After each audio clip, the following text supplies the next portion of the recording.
Nginibingelele ekhaya lamaphupho. Uma umusha la ekhaya sicela ukuthi ushaye u-subscribe ukuze ngokulandelayo ungaphuthelwa uma sifaka ividiyo.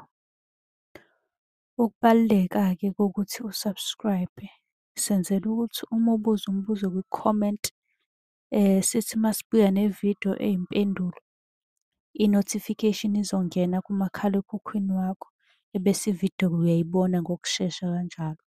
Kanti uma unga-subscribe-ile angeke uze ubone nhlobo ukuthi cha impendulo usuyitholile. Ngakho-ke uma unombuzo buza kwi-comment sizokwenzela ividiyo. Uyakwazi futhi ukusi-inbox-a lapha ku-TikTok usi-follow-we, inbox ucele inombolo ka-WhatsApp ozobuza njalo kuyona ekuseni uma-ke kukhona isibonakaliso obenaso. Nokubaluleka nje kokuthi-ke uwazi ukuthi ngabe lokho osuke ukuphuphile kubika ukuthini. Ake singene-ke kwelanamhlanje sikuchaze. Namuhla ake sikhulume ngokusinda, ukusinda ngobulongwe. Abaningi-ke abahlala emakhaya bayazi ukuthi uma ngithi ukusinda ngisho ukuthini. Lokhu ukusinda ngobulongwe bey'nkomo phansi endlini. Khona ubuze lelo phupho.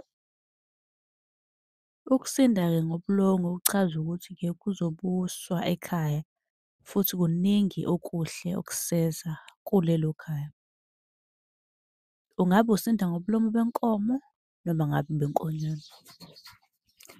Amaphupho ngobulongwe, ubulongwe benkomo obubodwa ephusheni. Kusuke kumele abantu abadala, kuchaza noma kumele abantu abadala. Kanti uma unombuzo ungasibuza kwi-comment sobe sesikwenzela-ke nawe eyakho ividiyo sikuchazele kabanzi iphupho ozobe ulibuzile.